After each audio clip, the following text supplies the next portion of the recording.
ओम शांति। योग, धारणा और सेवा, चार हमारे विषय हैं, लेकिन तीनों विषय को सरल करने के लिए ज्ञान, धारणा और सेवा, तीनों सब्जेक्ट्स को सरल करने के लिए योग सब्जेक्ट एक प्रमुख सब्जेक्ट है। और ये तीनों सब्जेक्ट योगी बनने के लिए ही हमको मिले हुए हैं। अब ये योग, जिसे बाबा तो कहते हैं योग ना कहो बच्चे, याद कहो। क्यों कहते हैं योग ना कहो, याद कहो? क्योंकि योग कहने से कुछ कठिन सा शब्द ऐसा लगता है कि शायद कुछ कठिनाई करनी पड़ेगी, और याद करने के तो हम जन्म जात के अभिलाषी हैं। तो मैं मन में सोच रही थी कि बाबा जहाँ योग ना कहलाकर याद शब्द कहते थे, वहाँ साथ ये भी कहा करते थे कि बच्चे इसे सहज योग कहो। अगर योग शब्द भी इस्तेमाल करना है तो सहज शब्द साथ इसके जोड़ा जाए। क्यों सहज शब्द बाबा जुड़ाते थे? आप सोचो, जब किसी को कोई बात कह दी जाए और उसे ऐसा प्रतीत होने लगे कि ये तो बड़ी सहज है, तो उसके अंदर कई इस प्रकार की शक्तियां जो सुषुप्त होती हैं, छिपी हुई होती हैं, वो सब शक्तियां उसकी जाग उठती हैं। ये तो बड़ा ही सहज काम है, ये तो कोई मुश्किल नहीं है। तो जब उसे वो सहज लगता है तो सहज को सहज भाव से करने में वो आत्मा तत्पर हो जाती है, और उससे उन शक्तियों के आधार से वो कार्य सहज ही हो जाता है। और अगर किसी कार्य को मुश्किल समझ लेते हैं तो हमारी बहुत सी ऐसी क्षमताएं हैं, बहुत सी ऐसी शक्तियां हैं जो मुश्किल को सहज करने वाली हैं, लेकिन मुश्किल शब्द सुनते ही वो शक्तियां सोई हुई स्थिति में आ जाती, जो हमें सहयोग दें उस कार्य को सफल होने में, वो सहयोग नहीं दे पाती। और बाबा बच्चों को कहते हैं, बच्चे ये सहज योग है, क्योंकि ये स्वाभाविक योग है। एक होता है हमारी अपना स्वभाव है, नेचर है। अब कोई कार्य किसी के स्वभाव का होता है तो उसे करना उसके लिए मुश्किल नहीं है। जिस पर एक बार मधुबन में कुछ भाई अपना अनुभव सुना रहे थे, और एक भाई ने अपना अनुभव सुनाया कि मैं यज्ञ में आने से पूर्व इस नेचर का था कि मैं किसी एक जगह बैठना मुझे बहुत मुश्किल लगता था। मेरी माता मेरे से कई बार तंग आती थी कि अभी देखो तो गांव का रहने वाला था, अभी देखो तो पेड़ पर चढ़ा, अभी देखो तो पेड़ से छलांग लगाई, अभी देखो तो कहीं दूर चला गया, तो उसको अच्छा नहीं लगता था। लेकिन जब मैं बाबा के यज्ञ में आया तो बाबा ने मुझे उस समय गाय चराने की ड्यूटी दे दी। अब वो ड्यूटी मुझे इतनी बढ़िया लगी क्योंकि मेरी नेचर के अनुसार थी। अब मैं किसी भी पेड़ पर चढ़ूं और किसी भी शाखा से कूदूं, क्योंकि गाय तो घास चर रही है, मैं क्या करूंगा, मैं भी तो कूदूंगा तो सही। तो ऐसा समझेंगे कि मेरी नेचर के अनुसार बाबा ने जब मुझे सेवा दी तो मुझे वह सेवा कठिन नहीं लगी, और बड़ी खुशी खुशी मैंने उस सेवा को स्वीकार किया। और आज मैं बाबा का बच्चा बन बाबा की अनेक सेवाओं में सहयोगी बन सका। लेकिन जो उनकी विशेषता थी, पहले बाबा ने उस विशेषता को लाया। जैसे एक बार मैंने सुनाया भी था, एक थे जिनकी क्या विशेषता थी, विशेषता ही कही जाएगी कि जहां बिठा दो वहीं बैठे, जहां खड़ा कर दो वहीं खड़े। अपनी बुद्धि चलाने का काम है ही नहीं। ऐसा भी बच्चा बाबा के पास आया। अब सोचो, जिसकी बुद्धि नहीं इतनी,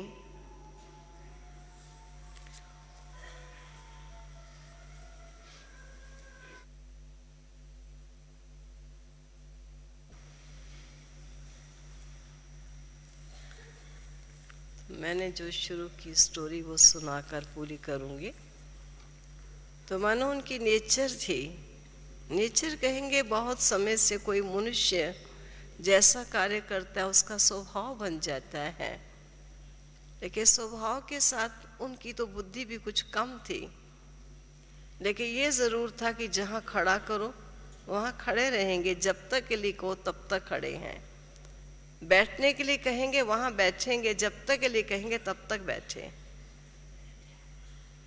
प्यारे बाबा ने हम बच्चों की कमियों को नहीं देखा, लेकिन कांटों को भी फूल ही बनाया।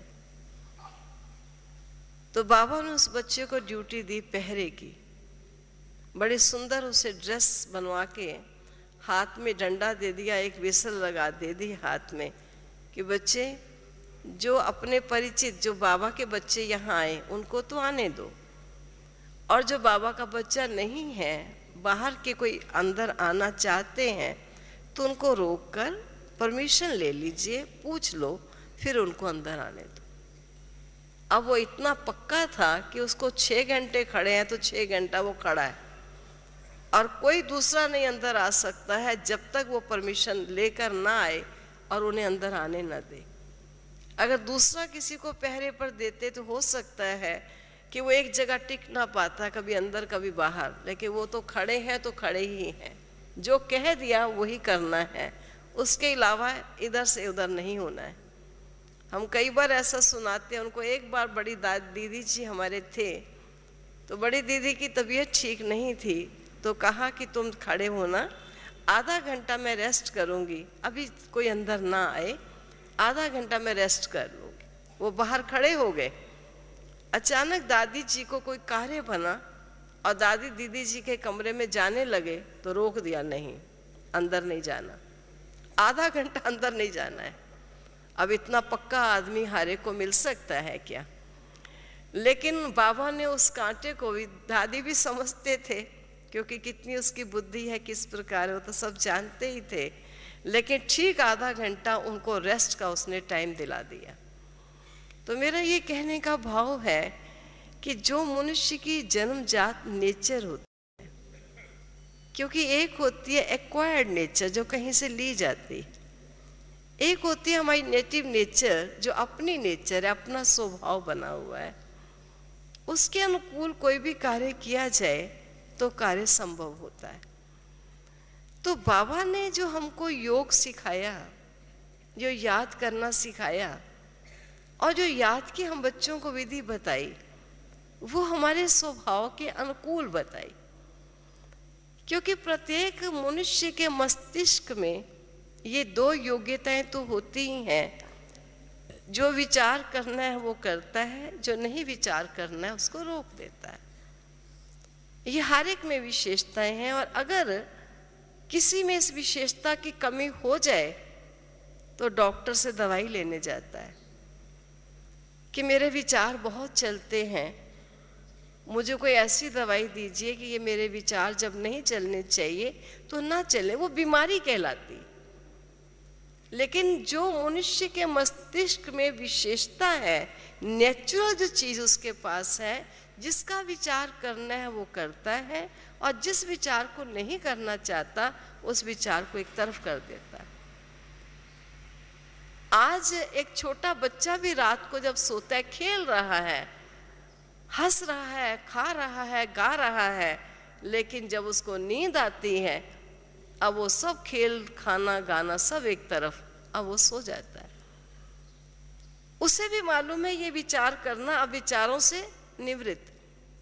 हम कभी सो नहीं सकते हैं अगर हमें विचार करने और विचारों को रोकना ना आए। तो बाबा ने हम बच्चों को जो योग सिखाया, वो योग क्या सिखाया? बच्चे जिस समय जो विचार, मान लीजिए काम के समय काम का ही विचार चाहिए।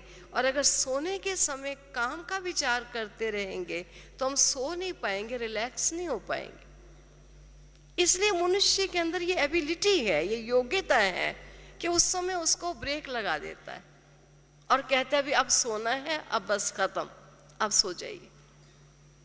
तो बाबा ने भी हम बच्चों को यही योग सिखाया कि जो विचार करना है देह में, देह की दुनिया में, देह संबंधों के, वो विचार किए, अब योग में बैठना है। अब अपने विचारों को उधर से हटा लीजिए, क्योंकि अब दूसरी तरफ आपको जाना है। विचारों को हटाना भी हमें आता है, विचारों को लगाना भी आता है, लेकिन किन विचारों को हटाएं, किन विचारों को लगाएं, ये बाबा ने हम बच्चों को युक्ति बता दी, ये तरीका हमको बताया है। आप सोचो योग क्या, इसमें मुश्किलात क्या आती। गाड़ी को ब्रेक लगाना भी है, ब्रेक भी गाड़ी में है, स्टार्टिंग पॉइंट भी है। अगर स्टार्ट कर ली गाड़ी और ब्रेक लगाना नहीं आएगा तो समझते हैं गाड़ी किसी पेड़ से टकराएगी या किसी प्राणी को एक्सीडेंट का शिकार बनाएगी, कोई ना कोई दुर्घटना जरूर घटेगी। लेकिन दोनों चीज़ों को सही दिशा में चलाने के लिए एक ड्राइवर को समझ होती है कि इस समय स्टार्ट करना है या इस समय मुझे ब्रेक लगानी है। ठीक इसी प्रकार इस शरीर के अंदर आत्मा को जो मस्तिष्क मिला है, वास्तव में देखा जाए जो बुद्धि है उसके पास, वो बुद्धि इसी बात का निर्णय करती है।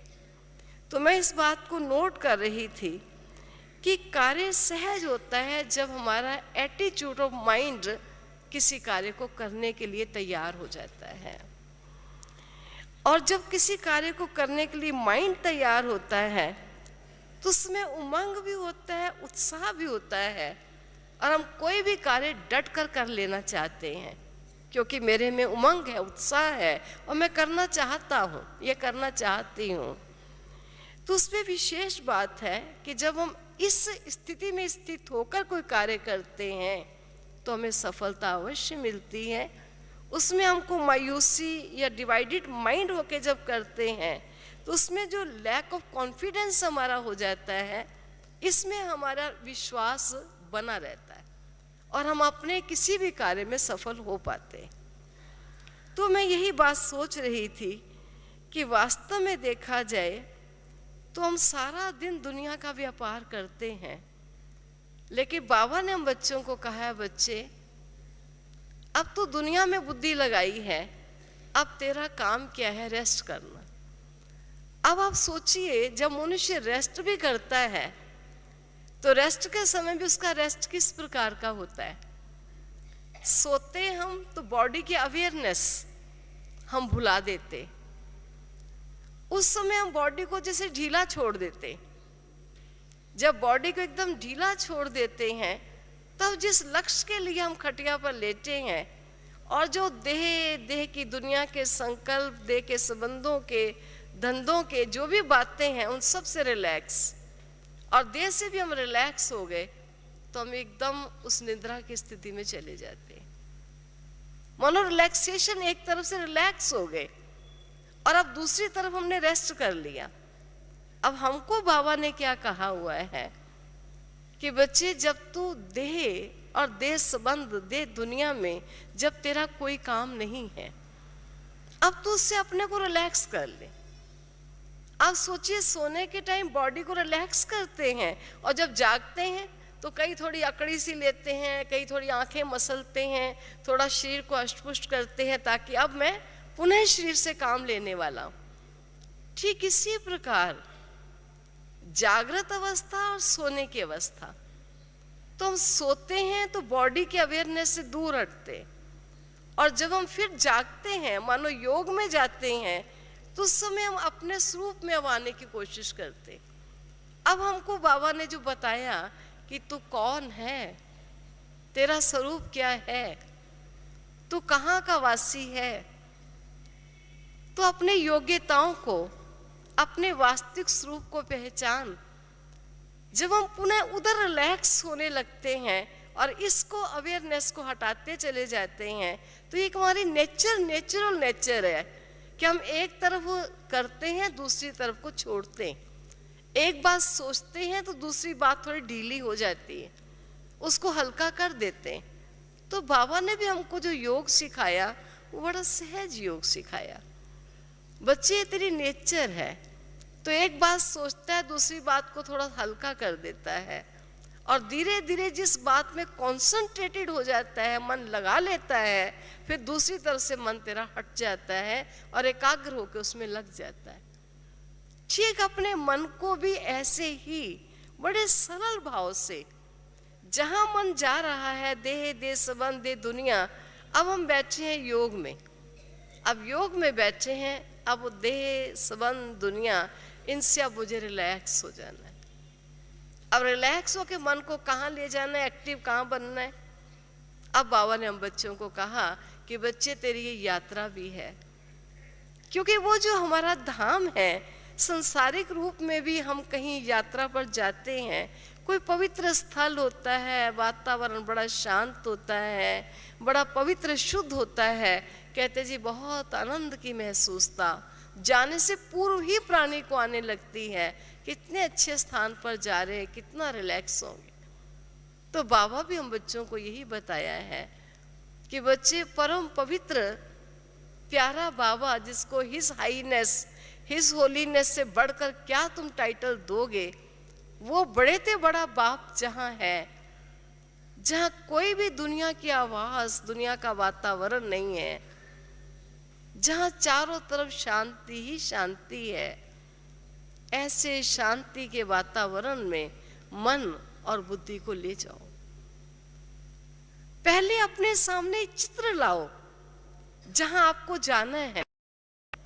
और कितना सुंदर बाबा ने चित्र हमें दिया है कि बच्चे सूर्य, चांद, तारागण से भी पार एक प्रकाश ही प्रकाश है, और उस प्रकाश में लालिमा है, लाल लाल प्रकाश है, और उस फैले हुए प्रकाश के मध्य चमकता हुआ ज्योति बिंदु स्वरूप मैं तुम आत्माओं का पिता हूं। और तू आत्मा जो इस देह के जगत में, देह और संबंधों में लिपायमान है, जब तुझे स्वयं की पहचान मिलती है कि मैं आत्मा हूं, तो तू आत्मा मन और बुद्धि के आधार से उस जगत को अपने सामने विजुलाइज कर, चित्र सामने ला, और चित्र सामने लाते ही तो मुझ पिता को देख, जो सर्व शक्तियां, सर्व गुण और सर्व प्राप्तियों की भरपूर खान है। ऐसे प्यारे बाबा से मिलन मुलाकात करने के लिए मैं आत्मा अपने वतन में जा रही हूँ मैं अपने वतन में, ऐसे प्यारे प्रभु का सन्मुख अनुभव करने के लिए, उस प्रभु का सानिध्य प्राप्त करने के लिए मैं जा रही हूँ। ऐसे अपने मन को इस साकार जगत से उठाते हुए उस जगत की तरफ ले चलना प्रारंभ करो, क्योंकि जब मनुष्य कहीं से जाता है और कहीं पर जाता है, तो जहाँ जाता है वहाँ जाने से पहले वहाँ की वो यादें, वहाँ का वो रूप, वहाँ का वो लक्षण, वहाँ का वो सुख उसे पहले से महसूस होना शुरू हो जाता है। और ऐसा अवश्य है, वहाँ की महसूसता हो सकता है जो उसने महसूस की थी उससे भी उसको कई गुना ज्यादा महसूसता होगी। और मनुष्य का एक स्वाभाविक गुण है प्यार। दुनिया में कोई ऐसा है जिसके अंदर प्यार ना हो? हाँ, प्यार विकृत हो चुका है। किसी का देह से प्यार है, किसी का पदार्थों से प्यार है, आसक्ति का रूप प्यार ने ले लिया। किसी का प्यार संबंधों में है, उन संबंधों में वासना का रूप उस प्यार ने ले लिया। किसी का प्यार संसार के पदार्थों में है, वो संसार के आकर्षणों का रूप उस प्यार ने ले लिया। और किसी का अगर इन सब में ना होगा तो सेल्फ सेंटर्ड प्यार है, वो अपने से प्यार करता है। प्यार का गुण हर एक में स्वाभाविक है, ये बनाया नहीं जाएगा। जिस पर हम कभी एग्जाम्पल भी देते हैं कि जिस समय खुली जेल में डाकुओं को रखा गया था, जिन डाकुओं ने कितनों को मारा, कितनों को जिंदा जलाया, और जयप्रकाश नारायण जी के पास जब उन्होंने समर्पण किया और समर्पण करने के बाद उन्हें खुली जेल में रखा गया, तो उस समय इस ईश्वरीय विश्वविद्यालय को भी मौका दिया गया इन लोगों की सेवा करने का। उस समय एक डाकू माधो सिंह नाम या मान सिंह नाम के डाकू थे, जो अपना बहुत सुंदर अनुभव सुना रहे थे। जी, मान सिंह नाम के डाकू थे। तो उनसे एक एक्सपीरियंस पूछा गया, तो उन्होंने कहा कि बहुत से डाकुओं ने समर्पित कर दिया, लेकिन मैंने समर्पण नहीं किया, परंतु मैंने बहुत देर से समर्पण किया। लेकिन समर्पण करने की घटना क्या मेरे जीवन में बनी, तो वो अपना अनुभव सुना रहे थे। मैं यही बताना चाहती हूँ कि प्रेम हर एक में है। तो वो सुना रहे थे कि हम किसी स्कूल के बच्चों को किस प्रकार गुमराह करके अबडक्ट करके लेकर जा रहे थे, और कैसे पुलिस ने पीछा किया और गोलियों की बौछार जब होने लगी, और हम उस जंगल में जाते जहाँ जंगल में पुलिस सहज ना पहुँच पाए, तो बच्चों को आगे भगाना शुरू किया। लेकिन अचानक एक पुलिस की गोली एक बच्चे के पाँव में लगी, और जो ही गोली बच्चे के पाँव में लगी तो बच्चा मेरी तरफ देखकर कहता है, पापा मुझे गोली लग गई। तो कहा उस समय वो गोली, मुझे ऐसा लगा कि बेटा ये गोली तुझे नहीं लगी, ये गोली सीने में लगी। तो कहा कि मैंने उस समय उस बच्चे को उठाकर गोद में ले लिया, क्योंकि मेरा स्वयं का भी बच्चा इतना ही बच्चा था। मुझे ऐसा लगा कि मेरे बेटे को गोली लग गई, और उसी क्षण मैंने ये संकल्प कर लिया कि आज के बाद ऐसा दुष्कार्य मैं नहीं करूँगा। और मैंने उसी दिन जाकर के समर्पण कर लिया, और मैं आज इस जेल में हूँ। तो मेरा कहने का ये भाव है कि हर एक के अंदर प्रेम होता है।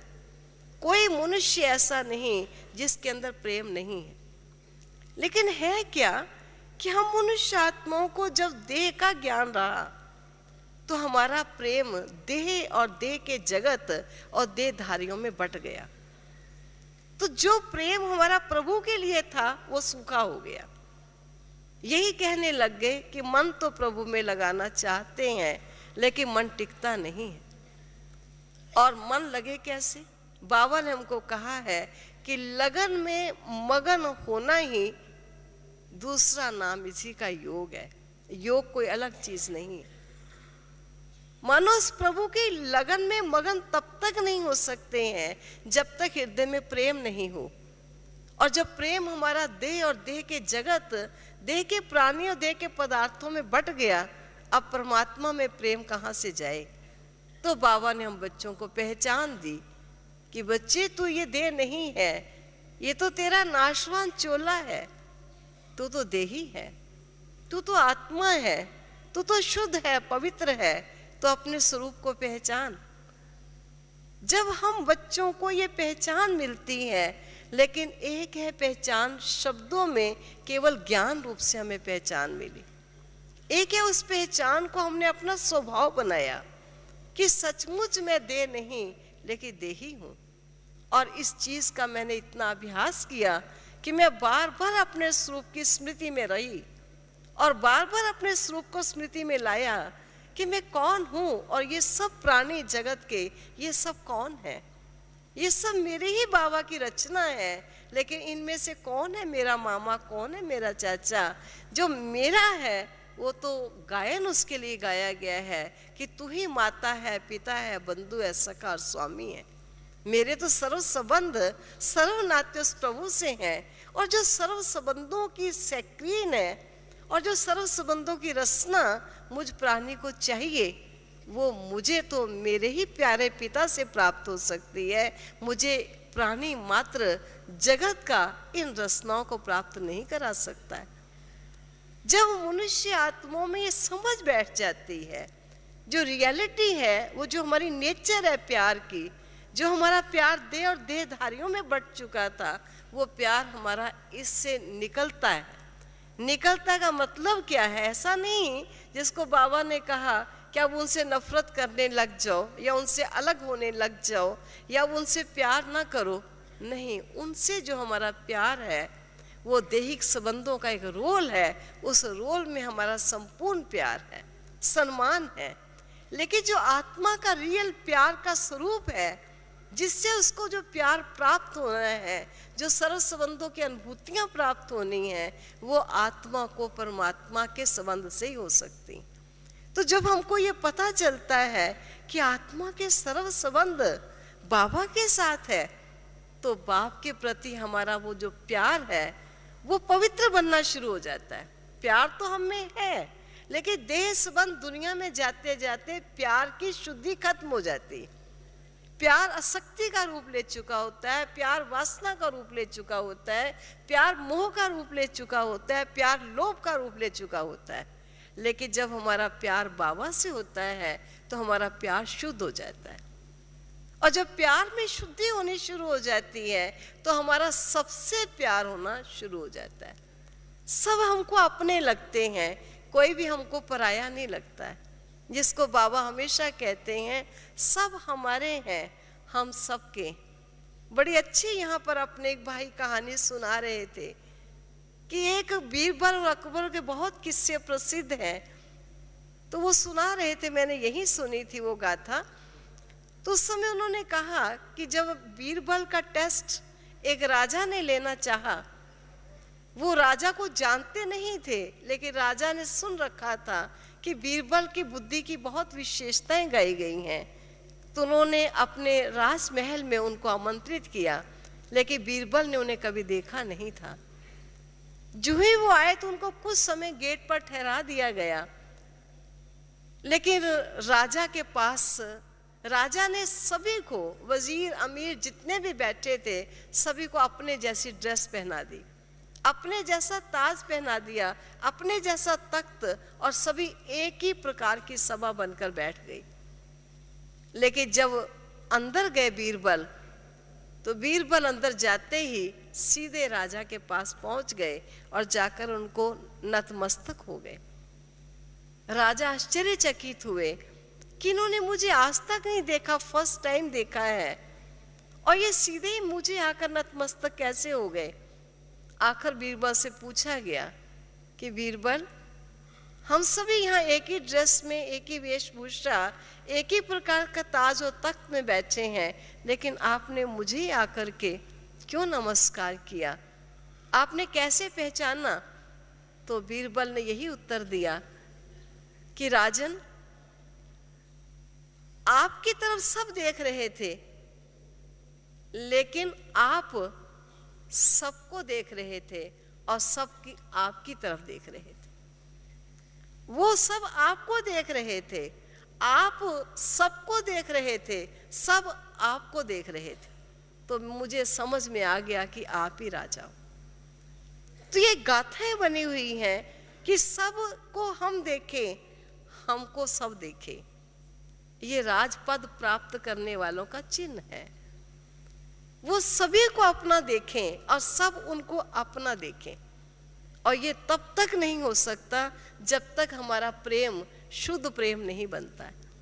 और बाबा बच्चों को कहते हैं, बच्चे, तेरे अशुद्ध प्रेम को शुद्ध प्रेम में परिवर्तित करने के लिए ही तो मैं तुझे कहता हूं, तू मेरे से संबंध जोड़। और आप सोचिए, अगर हमारा प्रेम प्यारे बाबा में जब जुट जाता है और वो प्रेम शुद्ध होता है, तो शुद्ध प्रेम ही तो हमारा संगठन बनाता है। शुद्ध प्रेम ही तो एक दो का सहयोगी बनाता है। शुद्ध प्रेम से ही एक दो के प्रति स्नेह होता है, और शुद्ध प्रेम ही तो हमको एक दो के साथ पारिवारिक भावनाओं में ला पाता है। अगर हमारे में प्रेम ही शुद्ध नहीं, तो हम एक दो के साथ भी संगठित होकर नहीं चल सकते। कोई कहे हम योगी तो नहीं है, लेकिन हमारा सबसे प्यार है, असंभव है। सबसे प्यार नहीं हो सकता जब तक उनका प्रेम शुद्ध प्रेम नहीं। और प्यारे बाबा हम बच्चों को यही कहते हैं, बच्चे, मन और बुद्धि का संबंध बाप से जोड़ लो। और जब आपके सर्व संबंध एक बाबा से जुट जाएंगे और प्यार बाप के प्रति जब आपका जाएगा, तो आपका प्यार इतना शुद्ध हो जाएगा कि आपको सब अपने लगेंगे, कोई भी आपके लिए पराया नहीं होगा। और जब सबको आप अपना समझेंगे तो तभी सब आपको अपना समझने लग जाएंगे। अभी जब अपने ही मन में भेद आता है या अपने ही प्यार संपूर्ण शुद्ध नहीं हुआ तो हमको सब अपना कैसे समझेंगे। इसलिए कोई नफरत भी करता है, कोई हमें प्यार भी करता है, कोई अपना समझता है, कोई हमें पराया भी समझता है। लेकिन हर प्राणी प्यार चाहता तो है ना। कोई है जो ये चाहे मुझे कोई ना प्यार करे या मैं किसी को प्यार ना करूं।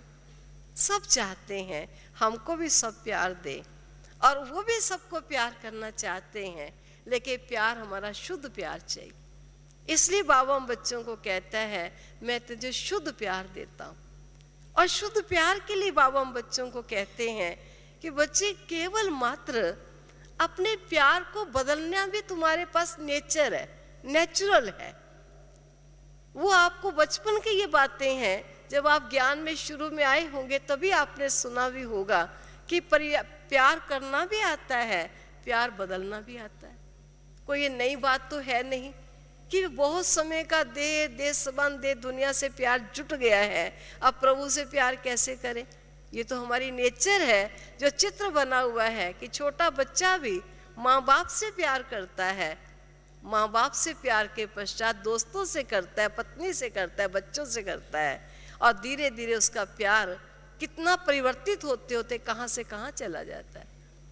तो बाबा भी हम बच्चों को कहते हैं बच्चे जब तुझे अब समझ आ गई तू कौन है और मैं कौन हूं, थोड़ा गंभीरवत होके सोच विचार। अगर थोड़ा अंतर्मुखी होके सोचेगा और गहराई से इस बात को जानेगा कि मुझे अपने सर्व संबंध किनसे जोड़ने हैं, कौन मुझे सर्व संबंधों की संपूर्ण प्राप्तियां प्राप्त करा सकता है, तो जब तेरे सर्व संबंध मुझ एक के साथ जुड़ते चले जाएंगे तो सर्व संबंधों की प्राप्तियां तुझे ऑटोमेटिकली होती चली जाएंगी। क्योंकि किसी प्यार कोई अकेली चीज नहीं है, वो किसी संबंध से होता है। प्यार अपने आप में कुछ नहीं चीज है। कोई भी ऐसा है जो दुनिया में कहे कि हमारा किसी से कोई संबंध है ही नहीं। कम से कम बच्चा जन्म लेता है, माँ बाप से तो जन्म लेता है, माँ बाप से तो उसका संबंध है। और वैसे भी कहा गया है कि मनुष्य एक सामाजिक प्राणी, समाज में विचरण करता है, जिनके साथ रहता है, जिनके साथ खाता पीता है, लेन देन करता है, उनके साथ संबंध जुड़ते हैं। अब बाबा कहते हैं बच्चे ये जो अनेक संबंध जोड़े हैं अब मेरे से भी संबंध जोड़ ले। और कौन सी नई बात मैं कहता हूँ, वही बात कहता हूँ जो तेरी नेचर है। तुझे संबंध जोड़ना भी आता है, संबंध बदलना भी आता है, तुझे प्रेम करना भी आता है, प्रेम लेना भी आता है, तुझे किसी एक को याद करना भी आता है, याद को भुलाना भी आता है, तुझे एक बात को सोचना भी आता है, एक बात को सोच को हटाना भी आता है। जो तुझे आता है वही तुझे मैं सिखाता हूँ, मैं कोई नई बात तो सिखाने आया नहीं। देह समझा तो देह संबंधों को याद किया, आत्मा समझ तो मुझे याद करेगा। देह समझता है तो देह की दुनिया के संकल्प चलते हैं, आत्मा समझेगा तो मेरे संकल्प चलने शुरू हो जाएंगे। और कहा गया है जैसा मनुष्य सोचता है वैसा ही उसका स्वरूप बन जाता है। गायन है as you think so shall you become. अब आज तक हमने अपने को जो सोचा वैसे अपने को अनुभव कर रहे हैं। अब बाबा उनको क्या कहता है, हर समय सोचो मैं तो शांत स्वरूप आत्मा हूं। ऐसा ही नहीं ऊपर ऊपर से। मान लीजिए कोई कहता है मैं बहुत सुखी हूं, सुखी हूं कहेगा तो कैसे कहेगा, मैं बहुत सुखी हूं, अंदर से आएगा क्योंकि उसको सब सुख के साधन मौजूद है उसके पास। और अगर कोई दुखी है तो कैसे कहेगा, ऐसा नहीं कहेगा मैं बहुत दुखी हूं, बहुत दुखी हूं। उसको सारा दुख बीज रूप बन के भरपूर स्थिति में अंदर से आवाज निकलती है मैं बहुत दुखी हूं। ठीक इसी प्रकार हमको भी बाबा ने कह दिया कि हे आत्मा तो ओरिजिनली शांत स्वरूप है, और हम केवल तोते माफिक अगर रट ले कि मैं शांत स्वरूप हूँ, आनंद स्वरूप हूँ, प्रेम स्वरूप, रियली हूँ भी कि ऐसे ही हूँ, शांत स्वरूप हूँ, एकदम ख्याल आए कि ना कोई देह, ना देह संबंध, ना देह दुनिया, कुछ भी तो मेरी नहीं है, कोई भी तो मुझे अड़चन डालने वाला या मेरी शांति को भंग करने वाला नहीं है। कितना मेरा स्वरूप शांत है, कितने मेरे संबंध उस शांति दाता के साथ है, कितना मेरा धाम शांति का धाम है, जहां किसी प्रकार की कोई भी परिवर्तन का कोई अंश मात्र भी नहीं। उस स्वरूप का अनुभव डीप डेप्थ से करे, क्योंकि किसी बात के नेचर बनाने के लिए बार बार अभ्यास करना पड़ता है। ऐसे कोई नेचर नहीं बनती है। कोई कहते हैं इसके बोलने का ज्यादा स्वभाव है, कोई कहते हैं इनके चुप रहने का ज्यादा स्वभाव है, कोई कहते हैं इनको झूठ बोलने का ज्यादा स्वभाव है। तो स्वभाव एक दो दिन में नहीं बनता है, कोई भी कार्य बार बार करने पर स्वभाव बनता है। तो बाबा भी हम बच्चों को कहता है तू स्व स्वरूप को पहचान, और जब तुझे मैंने तेरे स्वरूप की पहचान दे दी, अब उस स्वरूप में स्थित होकर अपने स्वरूप का बार बार अभ्यास कर। एक बच्चा भी छोटा, आप देखो जब चलना शुरू करता है, टांगे लड़खड़ाती हैं, गिरता है, फिर उठता है, फिर चलता है, धीरे धीरे उसकी टांगों में वो शक्ति आ जाती है। जो चलता ही नहीं, चलते चलते बोलता भी है, चलते चलते बातें भी करता है, खेलता भी है, और चलते चलते कोई चीज लेने की कोशिश भी करता है। अब उसमें इतनी क्षमता आ गई। कैसे आ गई? बार बार अभ्यास करते करते। हम अपने अभ्यास से पूछें कि मैं शांत स्वरूप आत्मा हूँ, आनंद स्वरूप आत्मा हूँ, प्रेम स्वरूप आत्मा हूँ, ये मैंने कितना अभ्यास किया। और सचमुच इतने अभ्यस्त हो जाए कि परिस्थिति अशांत करने वाली है, लेकिन शांत स्वरूप आत्मा ने इतना अभ्यस्त स्थिति बना ली कि वो अशांति उसके स्वरूप का नाश नहीं कर सकती है। उसकी शांति परिपक्व अवस्था में बन गई, क्योंकि उसने इतना अभ्यास कर लिया है। मैं आनंद स्वरूप आत्मा हूँ। उसके आनंद का खनन करने वाले, हनन करने वाले, उसके आनंद को छीनने वाली कितनी भी परिस्थितियां आ जाए, लेकिन जिसने अपनी स्थिति को संपूर्ण रूपेण जान लिया, जानकर उस गहरे आनंद की अनुभूति कर ली, तब उसके सामने आनंद को छीनने वाली कितनी भी बातें आ जाए, उसका आनंद नहीं छीन सकता है। इसलिए बाबा हम बच्चों को कहते हैं, बच्चे मधुबन में जब आते हो तो ये विशेष आपको वो स्थल मिला, ये समय मिला, ऐसा वातावरण मिला, जहाँ पर आप लगातार अगर अभ्यास करो तो आप अपनी स्थिति को वो बना सकते हो जो आशा लेकर आप ज्ञान मार्ग में आए। क्योंकि हम देखते हैं ज्ञान मार्ग में जब हम आते हैं तो हमको बहुत आशाएं होती हैं कि हमारा जीवन योगी बन जाएगा, हम अशांति में भी शांति में रह पाएंगे, तनावपूर्ण वातावरण में भी हम तनाव रहित जीवन जी सकेंगे। और अगर कुछ समय चलते चलते आपके जो आशा और संकल्प है उसके अनुकूल आपको प्राप्ति होती दिखाई नहीं देगी, तो आपको लाइफ में फ्रस्ट्रेशन आएगी, निराशा आएगी, और ऐसा लगेगा कि लक्ष्य तो लेकर ये आए थे, लेकिन अभी तक वो प्राप्ति हमें प्राप्त हो नहीं रही है। और वो प्राप्ति क्यों नहीं प्राप्त हो रही, उसका कारण क्या है? क्योंकि जो बाबा ने हमको बातें कही हैं उसको हमने प्रैक्टिकल इतना लाया नहीं है। खाली मोटे रूप से हमने सुना जरूर है, सुन लेना और उसको जीवन में उतार लेना, इसमें फर्क होता है।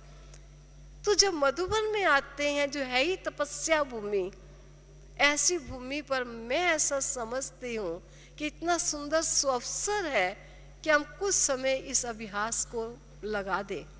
बाबा बच्चों को कहते रहते थे कि बच्चे जब किसी को देखो तो उसकी भ्रुकुटी में चमकता हुआ सितारा ही देखो, ये आत्मा ही है।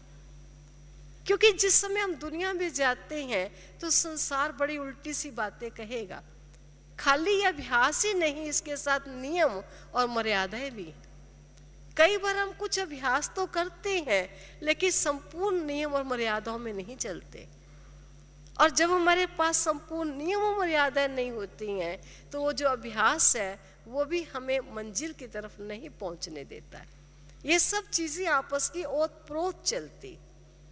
अब मान लीजिए हम कहें कि हम भी शुद्ध खाएंगे, हम सब जगह पर ये चीजें नहीं खाते, तो लोग क्या बोलते हैं, कहते आप तो कहते हो कि सत्सु की दुनिया में 56 प्रकार के व्यंजन होंगे और यहाँ पर आप बड़ा साधारण सा खाना खाते हो, तो 56 प्रकार के व्यंजन क्या खाएंगे?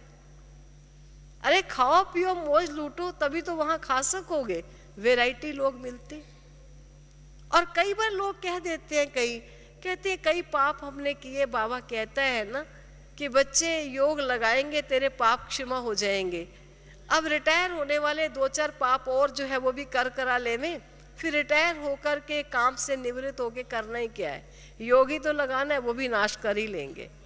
मनो कई प्रकार के उल्टे सुल्टे संकल्प माया बहुत दिलाएगी। लेकिन बाबा बच्चों को कहता है, बच्चे बाप का बनकर एक भी कर्म अगर फिर कर लेते हो तो एक भी कर्म 100 गुना दंड का भागी बना देता है। इसलिए इन बातों में ना जाओ। कोई ऐसा भी कहेगा भी इतना खाने से क्या हो जाएगा, बात राइट है भी, वहां इतने पदार्थ खाओगे और अभी यहाँ आप खाते नहीं इतना सब कुछ, क्या बात है। बाबा कहते हैं बच्चे इस समय तुझे अपनी इंद्रियों को कंट्रोल में लाना है। खाने की बात कुछ नहीं, लेकिन देखना है मेरी इंद्रियां कितनी कंट्रोल में आई।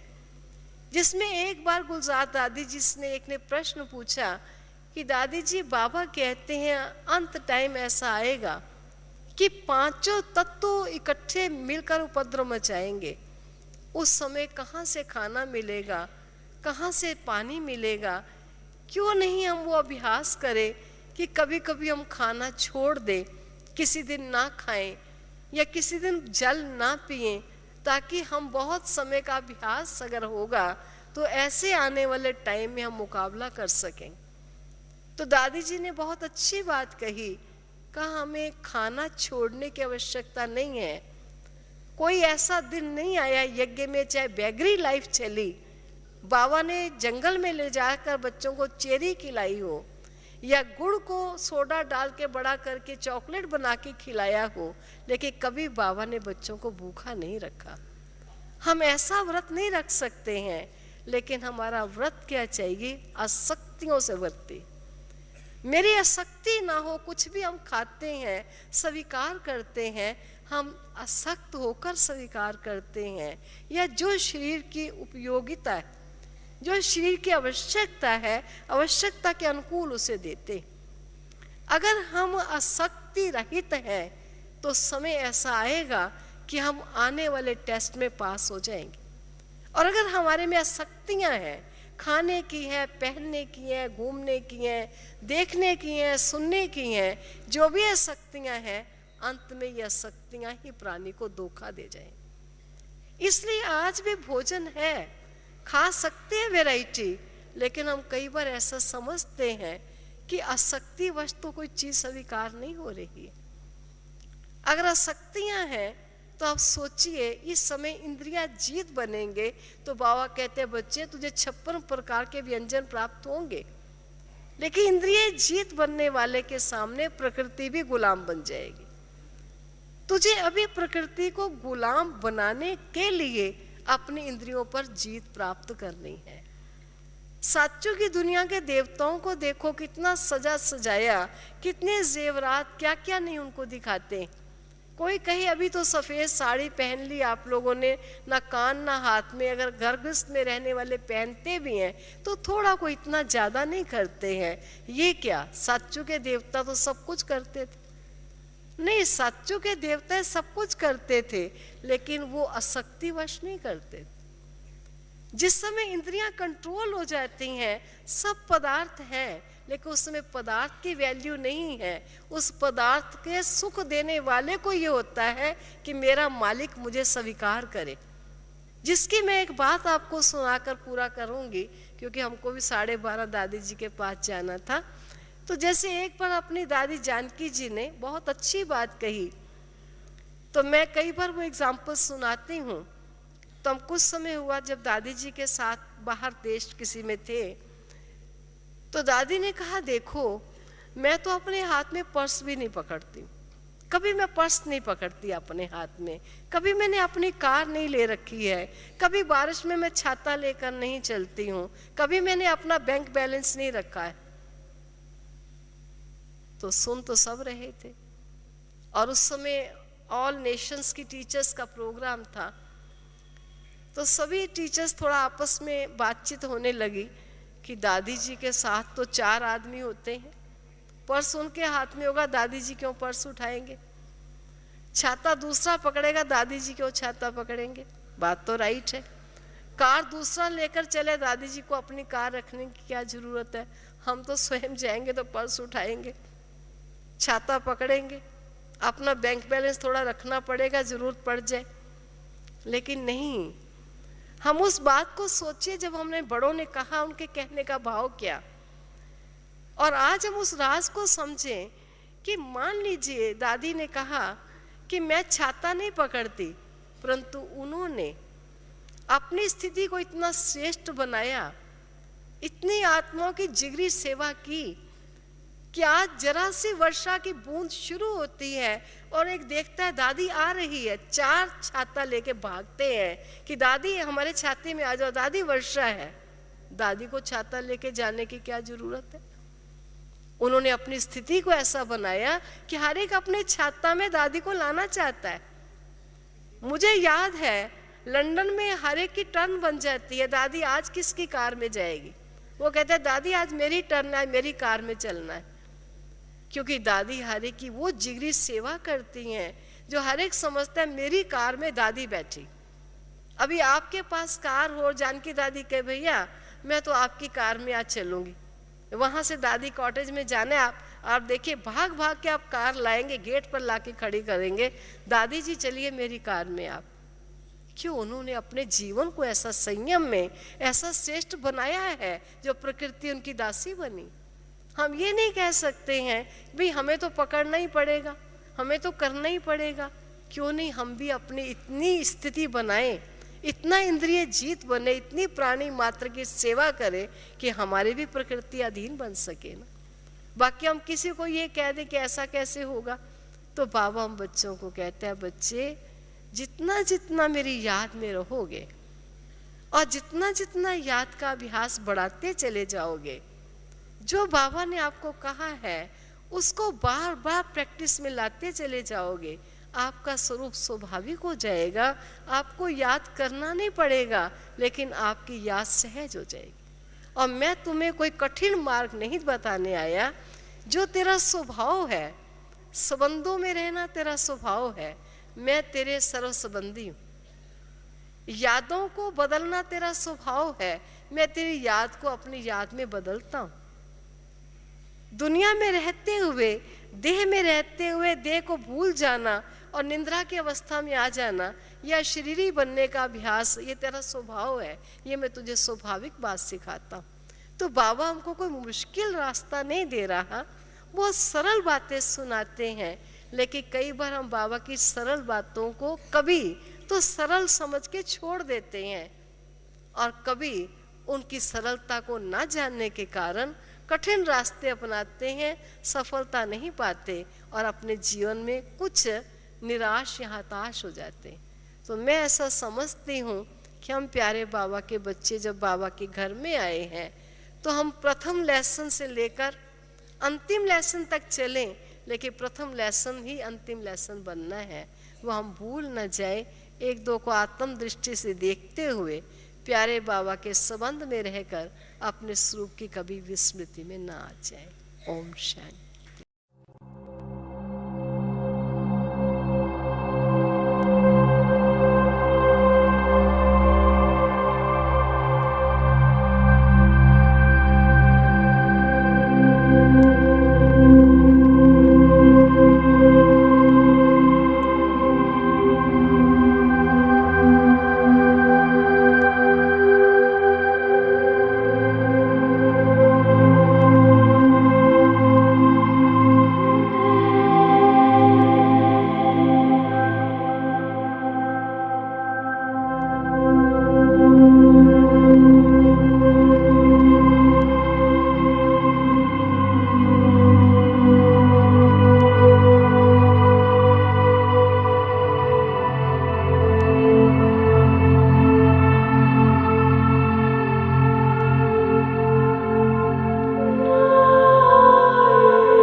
रुत है ये प्रभु मिलने की। मस्त पवन है, महका चमन है, मस्त पवन है, महका चमन है, बेला है मंगल मिलने की। मन पंछी तू उड़ जा वतन में, रुत है ये प्रभु मिलने की।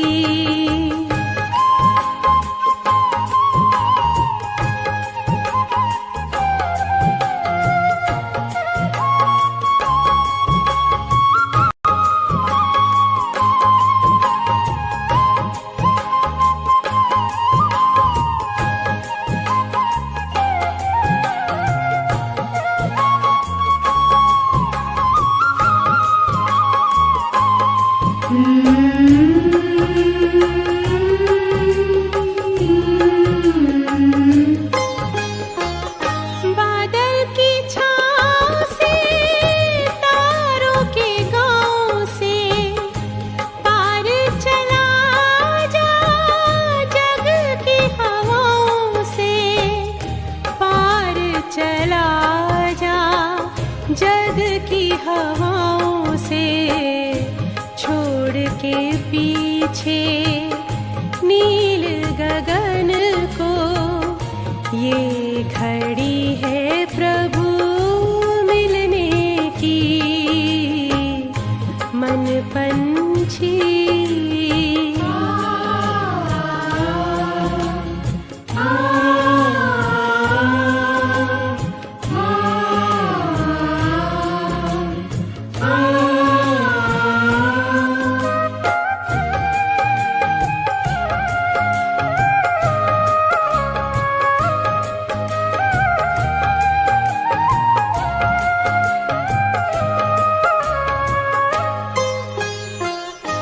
भूल के सारे जग का आकर्षण, तोड़ के छूटे देह का बंधन, तोड़ के छूटे देह का बंधन। उड़ जा प्रेम के पंख लगा कर, दिल में लगन अब मिलने की। मन पंछी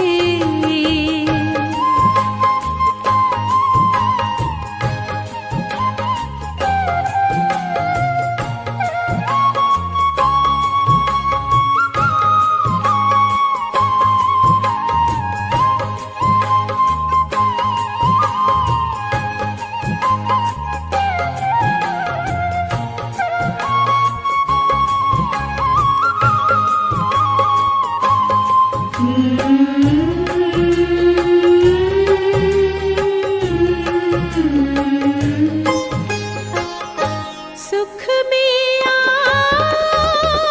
हम खो जाए, परम पिता से आनंद पाए, परम पिता से आनंद पाए।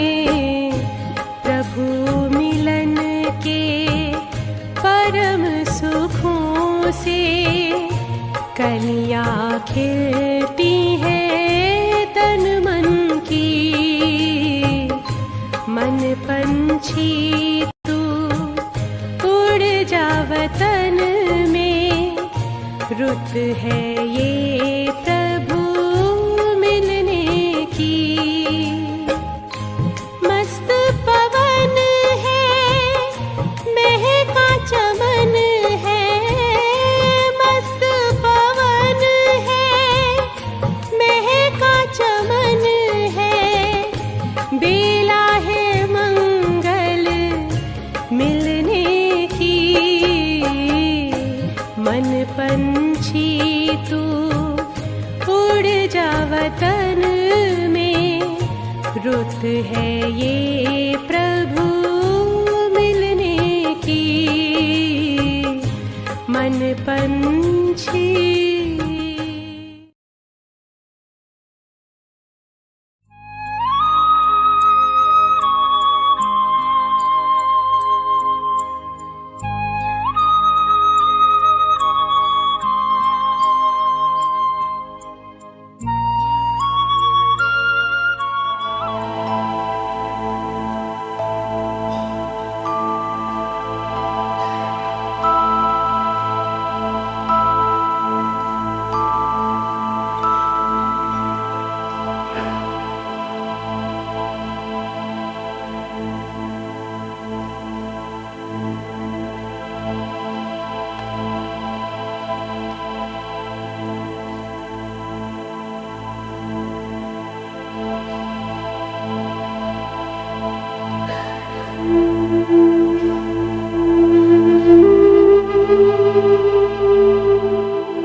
वारा करूं मेरे बाबा, मेरे बाबा।